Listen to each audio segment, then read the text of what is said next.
কুসুমের বধূবরণের আয়োজন করতে গিয়ে এবার রীতিমতো বেকায়দায় পড়ে গেল ইন্দ্রাণী গাঙ্গুলি। আমরা এমনটাই দেখতে পারব আজকের পর্বে। বিস্তারিত জানতে ভিডিওটি দেখতে থাকুন। একদিকে যখন সবকিছু নির্বিঘ্নে সম্পন্ন করার কথা ভাবছিলেন রাজশেখর গাঙ্গুলি, ঠিক সেই মুহূর্তে আয়ুষ এবং কুসুম বাড়ির চৌকাঠে এসে দাঁড়ায়। এরপর বধূবরণের সমস্ত দায়িত্ব যখন অনুশ্রীর হাতে তুলে দেওয়া হয় এবং অনুশ্রী কুসুমকে বরণ করতে শুরু করে, তখনই শঙ্করবাবু আপত্তি জানিয়ে বলেন, এই সমস্ত কি হচ্ছে বলুন তো? দেখুন, আমি আপনাকে একটা কথা বলতে চাই। আপনি এই বাড়ির বউ, তাই সেই হিসেবে আমার মেয়েকে বরণ করার অধিকার আপনার অবশ্যই আছে। কিন্তু তবুও এই অধিকার সবার আগে শাশুড়ি মায়ের। যেহেতু শাশুড়ি মা এখনও জীবিত আছেন, তাহলে আমার কুসুমকে তিনি বরণ করবেন না কেন? তিনি কোথায়? তিনি কি আমাদের ওপর অভিমান করেছেন, নাকি আমাদের কোনো ভুল হয়েছে? শঙ্করবাবুর এই প্রশ্ন শুনে সবাই কিছুটা অস্বস্তিতে পড়ে যায়। তখন রাজশেখর গাঙ্গুলি মনে মনে ভাবতে থাকেন, ভবানী শঙ্করকে এখন কিভাবে সামলাব? কিছুই তো মাথায় আসছে না। এই প্রশ্নের পর প্রশ্নে আমি পুরোপুরি জর্জরিত হয়ে পড়েছি। ঠিক সেই সময় রাজশেখর গাঙ্গুলি বলেন, শঙ্কর, আসলে বিষয়টা কি জানো? এই সমস্ত আয়োজন ইন্দ্রাণী করেছিল। কিন্তু শেষ মুহূর্তে ওর একটি গুরুত্বপূর্ণ মিটিং পড়ে যায়। সেই কারণে ওর ফিরতে একটু দেরি হবে বলে আমাকে ফোন করে জানিয়েছে। শুধু তাই নয়, ও আমাকে এটাও বলেছে যে ওর অনুপস্থিতিতে যেন কোনো আচার বা রীতিনীতি অসম্পূর্ণ না থাকে। তাই ওর হয়ে সমস্ত দায়িত্ব অনুশ্রী পালন করবে। রাজশেখর আরও বলেন, অনুশ্রী তো এই বাড়িরই বউ। যদিও ঈশানের সঙ্গে ওর বিয়ে হয়েছে এবং সেই হিসেবে ও এই পরিবারের ছোট বউ, তবুও ও তো এখন এই বাড়ির একজন গুরুত্বপূর্ণ সদস্য। তাছাড়া অনুশ্রী আর কুসুমও খুব ভালো বন্ধু।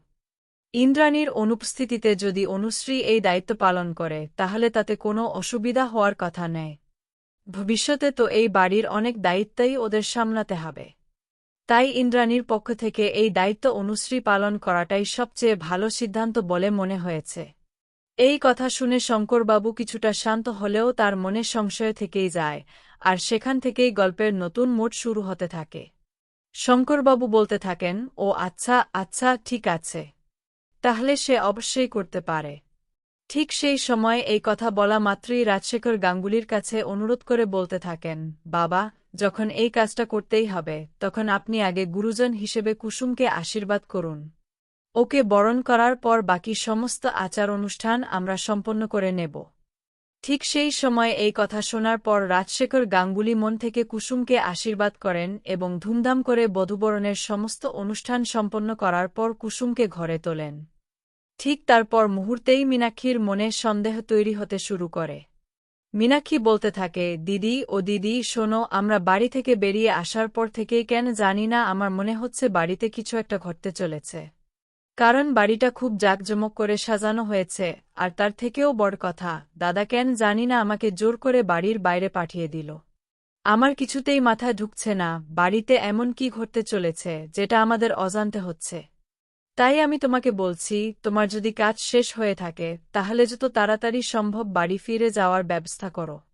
কারণ আমার ফিরতে অনেক দেরি হয়ে যাবে। দাদা আমার সঙ্গে এমন একজন ড্রাইভার পাঠিয়েছে যে খুব ধীরে গাড়ি চালাচ্ছে। তাই বাড়ি ফিরতে অনেকটা সময় লেগে যাবে। দিদি, আমি বলছি, আমাদের অজান্তে বাড়িতে নিশ্চয়ই কিছু একটা হচ্ছে। এমন কিছু, যার সম্পর্কে হয়তো দাদা সব জানে, কিন্তু আমাদের কিছুতেই জানতে দিতে চাইছে না। তাই তুমি যত তাড়াতাড়ি সম্ভব বাড়িতে পৌঁছে যাও। আমার মন বারবার বলছে, খুব বড় কিছু ঘটতে চলেছে। অন্যদিকে দেখা যায়, মীনাক্ষীর ফোন পাওয়ার পর ইন্দ্রাণী গাঙ্গুলি তড়িঘড়ি করে নিজের মিটিং শেষ করে ফেলেন। মিটিংটিও যথেষ্ট সফল হওয়ায় ইন্দ্রাণী গাঙ্গুলি সিদ্ধার্থকে বলতে থাকেন, সিদ্ধার্থ, আর কোনো দিকে না তাকিয়ে যত তাড়াতাড়ি সম্ভব বাড়ি পৌঁছানোর ব্যবস্থা করো। কারণ ছোট আমাকে ফোন করে বলেছিল যে বাড়িতে নাকি আমার জন্য একটা বড় সারপ্রাইজের আয়োজন করা হয়েছে। কিন্তু তারপর আর কিছুই জানায়নি। আমার মনে হচ্ছে সবাই মিলে আমাকে চমকে দিতে চাইছে। তাই আমি বরং ওদেরই চমকে দেব। ঠিক সেই সময় সিদ্ধার্থ বলতে থাকে, যখন মিটিং এত ভালোভাবে শেষ হয়েছে, তখন আর দেরি করার কোনো কারণ নেই। আমি এখনই তোমাকে যত দ্রুত সম্ভব বাড়ি পৌঁছে দেওয়ার ব্যবস্থা করছি। অন্যদিকে বাড়িতে অনুশ্রী একাই সমস্ত দায়িত্ব নিজের কাঁধে তুলে নিয়ে সব আয়োজন সামলাতে থাকে। ঠিক সেই সময় কুসুমের চোখে জল দেখে অনুশ্রী বলতে থাকে, এই সমস্ত কিছুই হয়তো আজ অসম্পূর্ণ থেকে গেল। যতক্ষণ না ইন্দ্রাণী গাঙ্গুলি নিজে তোমাকে এই বাড়ির বউ হিসেবে মেনে নিচ্ছেন, ততক্ষণ পর্যন্ত তোমার মন পুরোপুরি শান্ত হবে না, আমি সেটা জানি। কিন্তু আমি তোমাকে কথা দিচ্ছি, একদিন তুমি অবশ্যই ইন্দ্রাণী গাঙ্গুলির মনে নিজের জায়গা তৈরি করে নেবে। এমনও দিন আসবে, যেদিন তিনি নিজেই এই বাড়ির দরজায় দাঁড়িয়ে তোমার জন্য অপেক্ষা করবেন এবং নিজের হাতে তোমাকে এই বাড়ির বর বউ হিসেবে বরণ করে ঘরে তুলবেন। কিন্তু সেই দিন আসা পর্যন্ত তোমাকে এইটুকুতেই খুশি থাকতে হবে। এরপর সমস্ত আচার অনুষ্ঠান সম্পন্ন হওয়ার পর অনুশ্রী কুসুমের হাতে আরতির থালা তুলে দিয়ে বলে, এবার তুমি আর আয়ুষ ঠাকুর ঘরে গিয়ে আশীর্বাদ নিয়ে এসো। ঠিক তখনই হঠাৎ করে সেখানে ইন্দ্রাণী গাঙ্গুলি এসে উপস্থিত হন। তার সঙ্গে মীনাক্ষীও ছিল। বাড়ির সামনে পৌঁছেই মীনাক্ষী বলতে থাকে, দিদি, আমি বলেছিলাম না এই বাড়িতে বড় কিছু ঘটছে। আর সেই ঘটনাটা একমাত্র তুমিই থামাতে পারবে। যদি আমার সন্দেহ সত্যি হয় তাহলে আজ খুব বড় বিপদ হতে চলেছে। এরপর ইন্দ্রাণী গাঙ্গুলি বাড়ির ভিতরে ঢুকেই দেখতে পান যে বাড়ির সবাই কারও বধূবরণের আয়োজনে ব্যস্ত। আর আয়ুষকে বরবেশে দাঁড়িয়ে থাকতে দেখে তিনি রীতিমতো স্তম্ভিত হয়ে যান। চারপাশে তাকিয়ে তিনি বলতে থাকেন, এসব কি হচ্ছে? কেউ আমাকে বলবে এখানে কি চলছে? ইন্দ্রাণীকে দেখে কুসুম তড়িঘড়ি করে নিজের মুখ ঘোমটার আড়ালে লুকিয়ে ফেলে।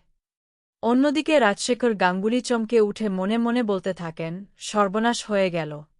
ইন্দ্রাণীর তো এখন আসার কথা ছিল না। তখন মীনাক্ষী আবার বলতে থাকে, দিদি, আমি তো আগেই বলেছিলাম এই বাড়িতে কিছু একটা ঘটছে।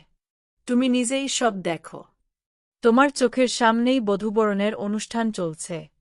এই সময় দীপালি মীনাক্ষীকে থামানোর চেষ্টা করে বলে, ছোট ম্যাডাম, দয়া করে থামুন। কিন্তু মীনাক্ষী কারও কথা না শুনে বলে, কেউ আমাকে বাধা দেওয়ার চেষ্টা করবে না। আজ সব সত্য সামনে আসবে। এরপর এক পর্যায়ে মীনাক্ষী সবার সামনে কুসুমের ঘোমটা সরিয়ে দেয়। আর কুসুমের মুখ দেখামাত্র ইন্দ্রাণী গাঙ্গুলি বিস্ময়ে হতবাক হয়ে দাঁড়িয়ে পড়েন। অল্পের জন্য ইন্দ্রাণী গাঙ্গুলির কাছে আসল রহস্য উদ্ঘাটন হওয়া থেকে বেঁচে গেল। যে মুহূর্তে কিনা মীনাক্ষী এই বধূবরণকে কেন্দ্র করে চরম অশান্তির সৃষ্টি করে এবং সেই মুহূর্তে যখন ইন্দ্রাণী গাঙ্গুলি ক্ষিপ্ত হয়ে রাজশেখর গাঙ্গুলির দিকে প্রশ্ন ছুড়ে দিয়ে বলতে থাকে যে, আমাকে কি কেউ কোনো কিছু জানানো প্রয়োজন বলে মনে করবে না? নাকি এখনও পর্যন্ত আমাকে জিজ্ঞেস করে যেতে হবে এখানে সমস্ত কিছু কি হচ্ছে? আমি উপস্থিত নেই, সেই সুযোগে এত আয়োজন কেন করা হচ্ছে, কেন বাড়িটা একটা সাজানো হয়েছে? চুপ করে থাকলে চলবে না। আয়ুষ্মান, তুমিও বলো, কি ব্যাপার? হঠাৎ করে এত আয়োজন কেন করা হচ্ছে? গোটা বাড়িটাকে একটা সাজানো হয়েছে, আর তুমি বরবেশে দাঁড়িয়ে রয়েছ কেন? ঠিক সেই সময় সিদ্ধার্থ বলতে থাকে যে, আসলে তোমার চোখে হয়তো বিষয়টা অন্যরকম লাগছে। কারণ আমরা ভেবেছিলাম যে কুসুমের স্বপ্ন পূরণ করার জন্য একটা ছোট অনুষ্ঠান করা হবে। তুমি তো জানো এতদিন নানা কারণে সেটা সম্পূর্ণ করা সম্ভব হয়নি।